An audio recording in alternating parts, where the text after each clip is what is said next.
You could feel the weight of the moment. I saw members on both sides of the aisle visibly gulp. The weight of history sits on shoulders and produces sometimes results you never know will happen. For some of us here, this is the first time we've done this. For others like myself, it's the second time, but I assure you, there's no difference. Even though I've gone through this before, for all of us, the solemnity, the gravity of the moment in our history hits you square in the back when you take that oath. A separate oath designed by the Senate only for senators who will serve on a court of impeachment. The feeling in the Senate chamber was solemn, serious, profound. The weight of history, the eyes of history, you feel it, are upon you. I know every one of my colleagues felt it. I hope my colleagues on the other side of the aisle felt it. You all heard the reading of the articles of impeachment by Representative Schiff at noon. It was a solemn recitation of charges that, if proved, are crimes against our democracy itself. To actually hear the charges read, even though we've heard them many times before, impresses the seriousness of the charges. This is not something trivial. This is not something everybody does. This is not something that can be dismissed. President Donald Trump is accused of coercing a foreign leader into interfering in our elections and then doing everything in his power to cover it up. These are exactly the kind of offenses the founders most feared when they forged the impeachment clause in the Constitution. Do we want foreign powers to determine our elections? Do the American people want someone from overseas determining who's their president, who's their governor, who's their senator, who's their congressman? This is what the nation has feared for centuries. And we fear it today more than ever with this president. This is very, very serious stuff.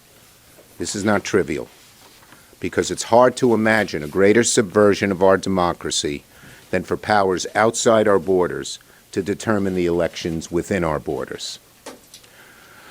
And for a country to attempt such a thing on its own, as Russia has done, is bad enough. For an American president to deliberately solicit such a thing, to blackmail a foreign country with military assistance to help them win an election, is unimaginably worse. I am actually filled with anger when you read the attempt to subvert our democracy. So these charges are serious, very. And it's on those charges which the Senate has to render a verdict. Remarkably, crucial pieces of information related to the charges against the president are still coming out. Last night, Lev Parnas, an associate of the president's personal attorney, Rudy Giuliani, gave an astonishing interview on national television that further implicated the president in a plot to remove the U.S. ambassador and pressure Ukrainian President Zelensky into announcing investigations into one of the president's leading rivals. And just today, through the good work of Chris Van Hollen, who you'll hear from shortly, the GAO found that it was illegal for President Trump to withhold military assistance from Ukraine to pressure them to interfere in the 2020 elections. Both the revelations about Mr. Parnas and the GAO opinion strengthen our push for witnesses and documents in the trial. The GAO opinion especially makes clear that the documents we requested in our letter to Leader McConnell are even more needed now than when we requested it last month, because President Trump, simply put, broke the law. Every senator will get a chance to vote to obtain these documents next week. Now, returning to how I began, the oath we all just took will weigh heavily on senators to consider this question about how fair a trial we have. We have asked for 4 fact witnesses and 3 specific sets of relevant documents. The witnesses are not Democrats. They are the President's men, his top advisors, who he appointed. The documents are not Democratic documents. They are just documents, period. Every Senate impeachment trial in our history, all 15 that were brought to completion, featured witnesses. Every single one. Leader McConnell is fond of citing precedent. We've all heard him about 1999. The precedent in impeachment trials in the Senate is to have witnesses. To have no witnesses would be a dramatic break with precedent. It would mean the first impeachment trial of a president in history with no witnesses. The first impeachment trial of anybody that went to completion in the Senate's 200 and some odd year history without witnesses. So in the coming days, each of us, every one of us, Democrat and Republican, will face a choice about whether to begin this trial in the search of truth or in service of the President's desire to cover it up. Now that every senator has sworn a solemn oath before God and the American people to do impartial justice, let every senator reflect on that choice and let history weigh on every one of our shoulders. Senator Harris. Thank you, Leader Schumer. I would argue that not only is this an impeachment trial, but that the very integrity of the United States Senate is on trial. What is before us are charges that are arguably the most serious charges that have ever been leveled against a president of the United States, and where there has been an abandonment of responsibility to uphold the ideals, much less the words of the United States Constitution by the President of the United States. That responsibility now rests on the shoulders of each member of the United States Senate, which is to uphold the integrity of our system of democracy, uphold the integrity of our system of justice, and to uphold the integrity of the United States Senate, which has a responsibility to do fair and impartial justice, which means demanding that the American public and each member of this body receive all evidence, documents, and individuals who are witnesses, so that we can engage in a fair deliberation and make a decision that reflects the ideals and the values and the very principles of the United States system of justice. And so that is what is before us today. And we took a very solemn oath. It's a very serious matter, which each of us should take responsibly and take seriously, understanding that whatever the party affiliation of the President of the United States, right now it is incumbent on the United States Senate to do the work of upholding America's Constitution and our very system of justice. Thank you, Senator Harris. Senator Coons. Thank you, Senator Schumer. Senator Harris, raising my right hand and swearing to do impartial justice was a solemn moment for all of us, a moment when the very weight of history becomes clear. To be in the chamber as the Chief Justice of the Supreme Court strode up to the podium and took his oath to do impartial justice, made clear the gravity and the historic nature of this moment. Over this coming weekend, we really have 2 questions that I think our colleagues need to wrestle with. One is this going to be a trial? There's a simple reality. In America, trials have evidence, and cover-ups do not. Trials have evidence. They have documents, they have witnesses that are relevant to the matter in front of us. And Leader Schumer has, by letter, asked that we consider 4 different witnesses who are directly relevant, who were senior leaders in this administration, who were in the room on the email chain and could testify, if they testified truthfully, to whether the president did or did not inappropriately block aid to Ukraine, as has been charged. This is a big departure from previous investigations of presidents for impeachment that President Trump has used an overly broad assertion of executive privilege to try and block critical testimony. President Clinton, even President Nixon, directed his closest advisors and his cabinet officials to cooperate with an investigation, which leads to the second issue. The second article is obstruction of Congress. The president has to decide, is he going to present a defense? If he hopes to claim exoneration, he has to have put a defense in front of this Senate. So far, the evidence developed and presented in front of the House Intelligence Committee, the House Judiciary Committee, and that led them to take up and vote 2 articles of impeachment seems very compelling, largely because the president has declined to present a defense. He will have his chance in briefs over these next few days and in the conduct of this trial. So I would say to my colleagues on the other side, please spend the weekend reflecting on the importance of this moment, on the ways in which I would agree the Senate itself is on trial, and see whether you can be open to the idea that we should have a trial, not a cover-up, that features documents, evidence, witnesses, rather than an historic sham that fails to meet the moment. Thank you. Senator Blumenthal.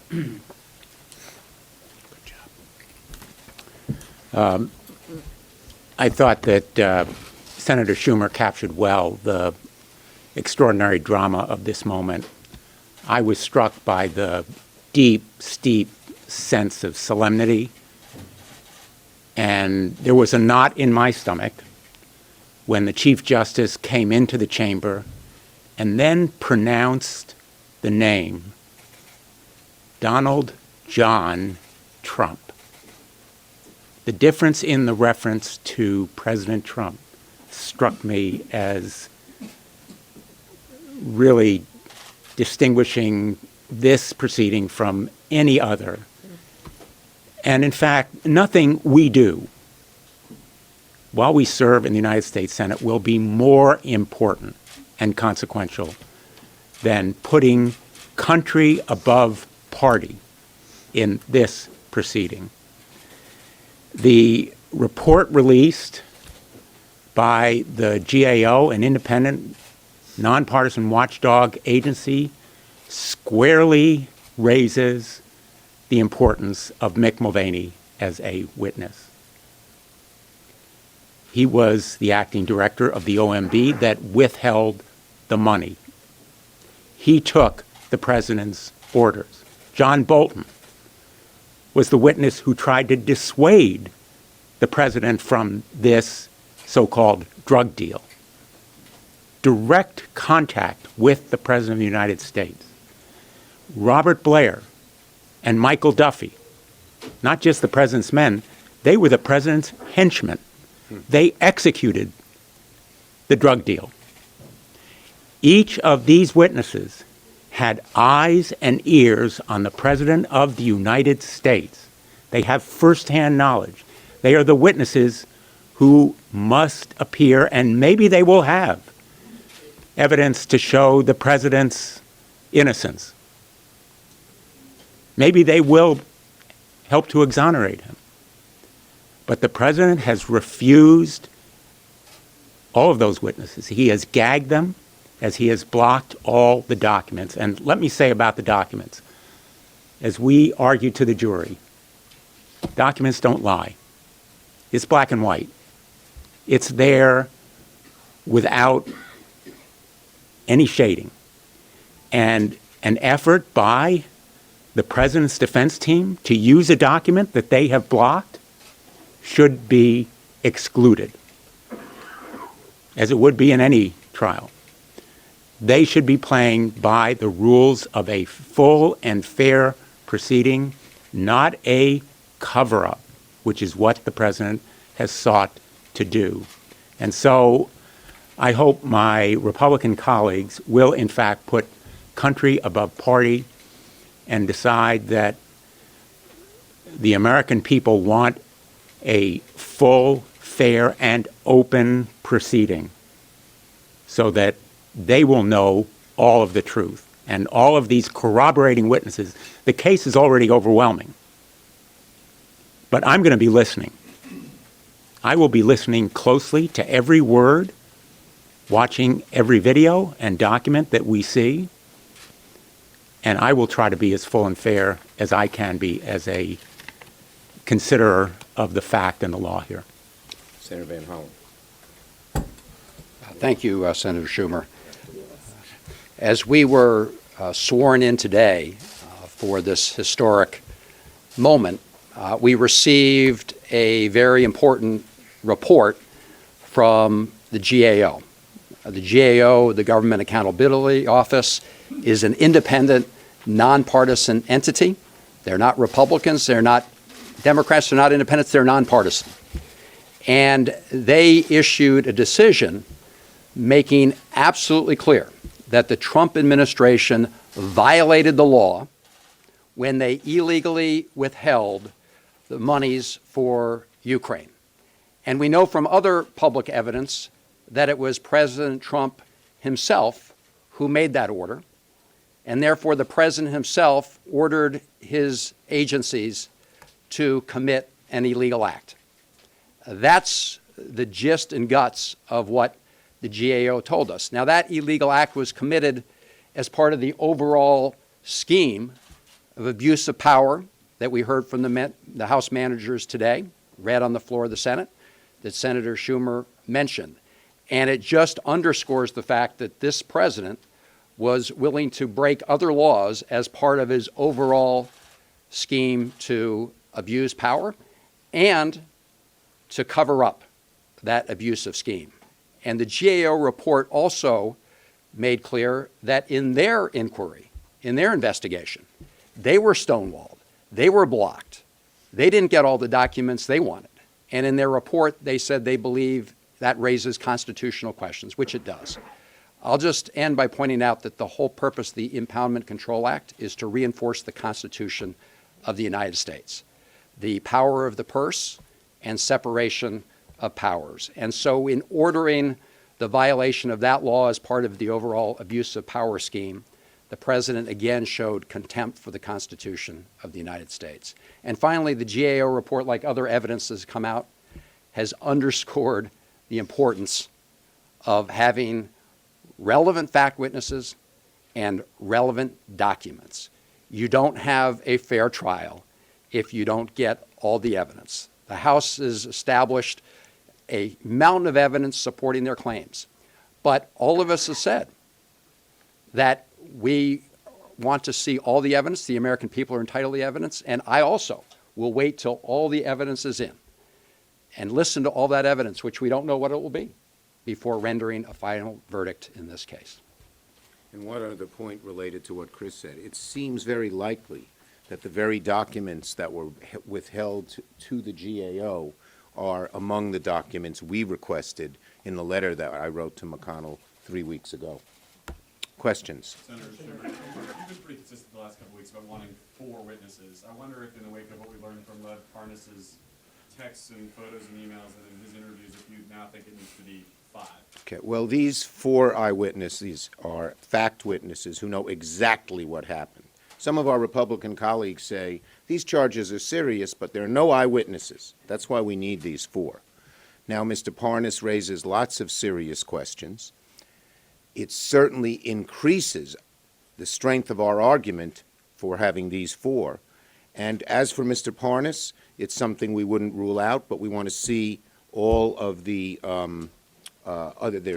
evidently there are 4 sets of emails coming out, and I'd want to wait to see those. Senator, how is the House impeachment managers prepare their case? How closely are you going to be working with House impeachment managers and the Speaker's office as you prepare your strategy? Well, conferring, that always happens, as has happened in previous trials, as happens with the Republicans and the president. There's one big difference. McConnell said he's going to take his cues from the president. We are taking our cues from nobody.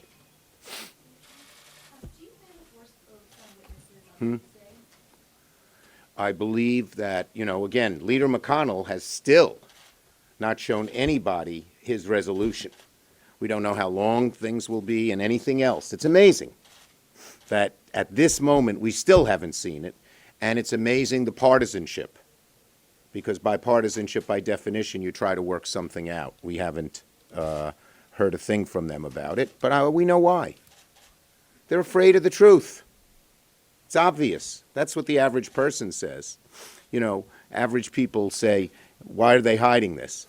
So we expect that we will have votes on these witnesses on Tuesday, but you can't be sure till we see the resolution that McConnell has put together. Yes. Following up on that, are there some other things that we might see you try to amend, some of the things that are on your radar that you're looking at in resolution? Well, you know, we definitely want these 4 witnesses and 3 sets of documents. Whether there'll be other things and in what order we'll do them, we don't know yet. Is there any indication that the solemnity of what went on today on the floor, does that change some of your Republican colleagues' attitudes about the political nature of this Look, item? never, we know the pressure there will be. We know the kinds of threats that Donald Trump is not afraid to use with all of them. I just read what he told Europe, that he was going to raise tariffs on them, I think, by 25% if they didn't go along with what he wanted in Iran. So you can't underestimate that. But if you believe the truth is right and the truth prevails, the wisdom of the Founding Fathers and what we saw in the chamber this afternoon, the solemnity, the weight, the fact that you're almost in a different world than the normal Senate world, gives me some hope that a number of our Senate colleagues will rise to the occasion. Well, I don't know how they'll vote. We don't even know what the evidence will be. It could be exculpatory, it could be further incriminating. We don't know, but we want the truth. And maybe some Republicans will rise to the occasion, because this is the second one I've been through. It's different. It's different than day-to-day, normal, being a legislator. Leader Schumer, there's a chance that I guess some of the deliberations and debate might be in closed session.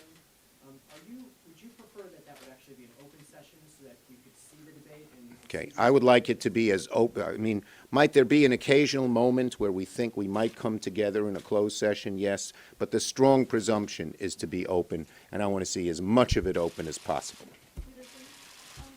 Republicans have floated the idea of calling Vice President Biden as a witness. Vice President Biden has said that he would testify if subpoenaed. Would you be willing to come to some kind of arrangement whereby, let's say, Democrats would get John Bolton as a witness and Republicans? Well, would- listen, I'm not going to negotiate out here. I'm saying we need these 4 witnesses, we need these 3 sets of documents. They haven't made any offer about any witnesses or any documents, so we're just fighting for this at minimum. Do the House managers face any limits on what they can present for the prosecution? Can they add the materials that have come out since the... Well, it has to be, the only articles of impeachment are done. But their briefs, they can say, I might expect, I do not know, that a lot of the Lev Parnas stuff and maybe the GAO stuff would be in their briefs. One more, yes. When you said you expect to have votes on witnesses, does that mean that the organizing resolution does not include language on witnesses? I have not seen the organizing resolution. I think a whole lot of Republicans have not seen the organizing resolution. Thanks, everybody. Have a nice weekend.